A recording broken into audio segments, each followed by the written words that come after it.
প্রিয় ছোট্ট বন্ধুরা, অনেক দিন পরে আবারও হাজির হয়ে গেলাম নতুন একটি ভিডিও নিয়ে। তবে এবারের ভিডিওতে আমরা কোনো গল্প শুনবো না। এবারের ভিডিওতে আমরা পরিচিত হব সম্পূর্ণ নতুন একটি বিষয়ের সঙ্গে। বাংলা ব্যাকরণে যাকে বলা হয় বাগধারা। এখন আমরা জেনে নিই বাগধারা কি। বাগধারা হলো বাংলা ব্যাকরণের খুবই মজার একটি বিষয়। আমরা যখন কোনো কথা বলি, সেই কথার শুনতে একরকম শোনালেও সেটার অর্থটা কিন্তু ভিন্ন। যেমন আমরা প্রথমেই দেখতে পাচ্ছি আকাশ কুসুম কল্পনা। আকাশ কুসুম কল্পনা মানে কিন্তু এখানে দেখা যাচ্ছে একজন বসে আছে, সেই আকাশে ডিমের কুসুম এই ধরনের কিছু একটা। খুবই মজার, তাই না? কিন্তু এটা মোটেও নয়। আকাশ কুসুম মানে হলো যেটা কখনোই সম্ভব না, অবাস্তব। যেমনটা ফেইরি টেল। আমরা সবাই নিশ্চয়ই ছোটবেলা থেকে ফেইরি টেল শুনেছি, তাই না? ঠিক সেরকম আমরা চিন্তা করি এটা হতে পারে, এটা এরকম, কিন্তু এটা আসলে কখনো বাস্তবে সম্ভব নয়। এর পরের বাগধারাটা আমরা দেখছি আঙ্গুর ফুলে কলা গাছ। খুবই মজার, তাই না? আঙ্গুর কখনো ফুলে কলা গাছ হওয়া সম্ভব নয়, এটা আমরা সবাই জানি। আর এই বাগধারার অর্থ হলো হঠাৎ করে যখন কেউ বড়লোক হয়, হঠাৎ বড়লোক হওয়া। এর পরের বাগধারা আমরা দেখছি ব্যাঙের সর্দি। আমরা সবাই জানি ব্যাঙের কখনো সর্দি হওয়া সম্ভব না, বা হলেও সেটা সে কখনো প্রকাশ করতে পারবে না, বোঝাতে পারবে না। তো এটা সম্পূর্ণ অবাস্তব একটি জিনিস। ব্যাঙের সর্দি বাগধারার অর্থ হলো যা কখনো সম্ভব নয়, অবাস্তব জিনিস। এরপরে আমরা দেখছি একটি বাজার যেখানে কিনা অনেক ধরনের চাঁদ পাওয়া যাচ্ছে। তার মানে চাঁদ বেচা কেনা হচ্ছে, তাই না? হা, মোটেও না। এই বাগধারার নাম চাঁদের হাট হলেও এই বাগধারার অর্থ হলো পরিপূর্ণ সুখের সংসার, বা আত্মীয় সহ যখন সবাই একসাথে থাকে, ছেলে মেয়ে যখন একসাথে থাকে তখন খুব মজা হয়, তাই না? সেই বিষয়টাকে বোঝানো হয়েছে চাঁদের হাট এই বাগধারার মাধ্যমে। এরপরে আমরা দেখতে পাচ্ছি আরও একটি বাগধারা, যেটার নাম হলো দা কুমড়া। দা আমরা সবাই চিনি, যেটা দিয়ে কোনো কিছু কাটা হয়, তাই না? আর কুমড়া মানেও আমরা জানি মিষ্টি কুমড়া, পাম্পকিন। সো দা কুমড়া বাগধারার অর্থ হলো যখন তোমার কারোর সাথে খারাপ সম্পর্ক থাকবে, মানে সম্পর্কটা ভালো নয়, শত্রুতার সম্পর্ক। যদিও আমরা এখানে ছোট্ট বন্ধুরা যারা আছি সবাই খুবই ভালো, আমাদের সাথে কারোর কোনো শত্রুতার সম্পর্ক নেই। আমাদের জেনে রাখা দরকার যে দা কুমড়া এই বাগধারার অর্থ হলো শত্রুতার সম্পর্ক, অর্থাৎ যার সাথে আমাদের ভালো সম্পর্ক নেই। এরপরে আমরা আরও একটা বাগধারা দেখছি একচোখা। একচোখা মানে যার একটি চোখ, কিন্তু এমন কোনো মানুষ নেই যে যার একটি চোখ। অনেকে আছে যারা এক চোখে দেখতে পারে না, কিন্তু এর অর্থ হলো পক্ষপাত দুষ্ট, মানে যার কাছে কখনো আমরা ভালো কোনো কিছু আশা করতে পারি না, যে সব সময় কোনো না কোনো দুষ্টমিতে সে লেগে থাকে, এটাই হলো একচোখা। এরপরে আমরা দেখতে পাচ্ছি আরও একটা বাগধারা, যার নাম হলো ঘোড়ার ডিম। এটা আমরা সবাই কম বেশি ইউজ করি আমাদের দৈনন্দিন জীবনে। আমরা কথা বলার সময় কিন্তু এই কথাটা অনেক সময় বলি যে না, ঘোড়ার ডিম। তার মানে ঘোড়ার ডিম এটা সম্পূর্ণ অসম্ভব, ঘোড়া কখনোই ডিম পাড়তে পারে না। তো ঘোড়ার ডিম মানে হলো অসম্ভব বস্তু, যেটা কখনোই সম্ভব হয় না। এরপরে আমরা দেখতে পাচ্ছি ইলশে গুড়ি।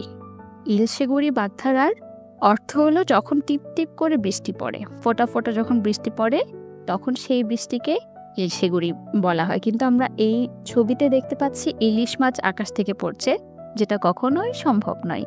ইলশে মানেই ইলিশ না, এটা আমাদেরকে বুঝতে হবে। আমরা যখনই এই ধরনের কোনো বাক্য দেখব বা কোনো বাক্যের মধ্যে এই দুটো শব্দ আমরা দেখব, তখন আমরা বুঝে নিব যে ইলশে গুড়ি মানে টিপ টিপ করে বৃষ্টি পড়া। এরপরে আমরা দেখতে পাচ্ছি অনেকজন লোক মিলে খাল কেটে সে খাল থেকে কুমিরকে উঠিয়ে নিয়ে আসছে। এটা আমরা নিশ্চয়ই শুনেছি, খাল কেটে কুমির আনা। আসলে কি খাল কেটে কুমির আনা সম্ভব?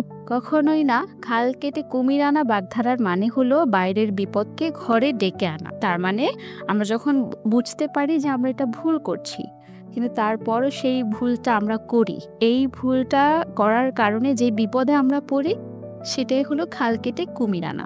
এরপরে আমরা দেখতে পাচ্ছি অর্ধচন্দ্র দান, একজন লোক আরেকজনকে অর্ধেক চাঁদ দিচ্ছে।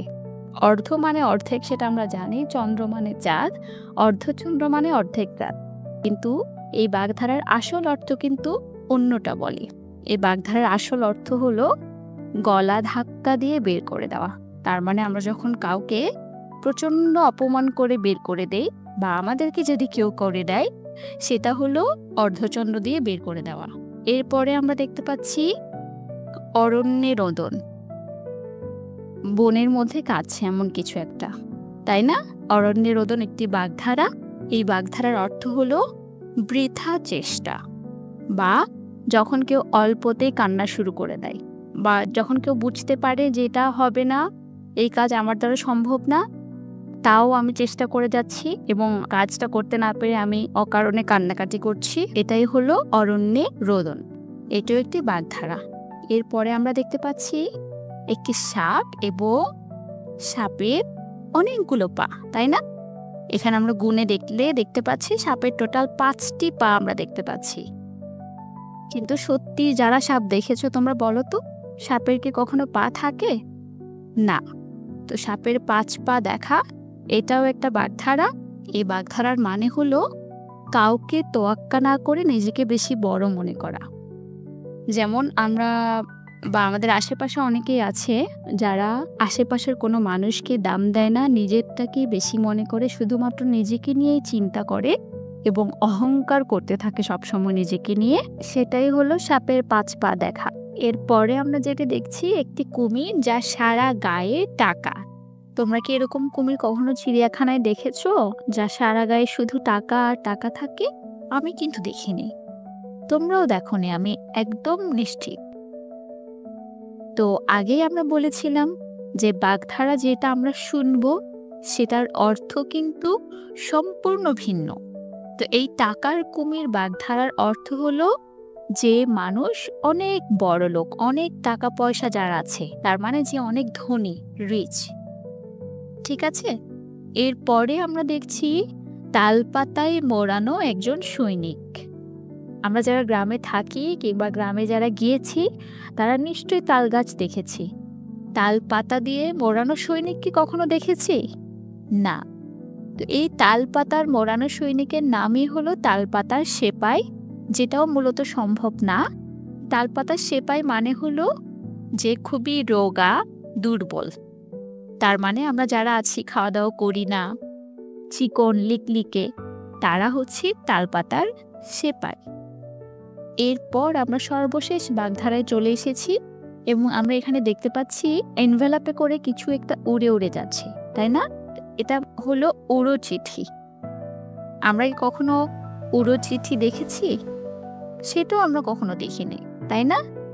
তো উড়ো চিঠি বাগধারার অর্থ কি সেটা চলো জেনে নিই। উড়ো চিঠি বাগধারার অর্থ হলো বেনামি চিঠি, অ্যানোনিমাসলি। ভয় দেখানোর জন্য যখন কাউকে কোনো চিঠি পাঠানো হয় বা কাউকে কোনো থ্রেট দেওয়া হয়, সেটাকেই মূলত উড়ো চিঠি বাগধারার মাধ্যমে প্রকাশ করা হয়। আশা করছি এই পর্বের বাগধারাগুলো তোমাদের ভালো লেগেছে। তোমরা যদি এই ধরনের বাগধারা আরও চাও অবশ্যই জানাবে কমেন্ট করে, এবং এটাও জানাতে ভুলবে না যে এবারের বাগধারাগুলো তোমাদের কেমন লেগেছে, তোমরা মজা পেয়েছো কি।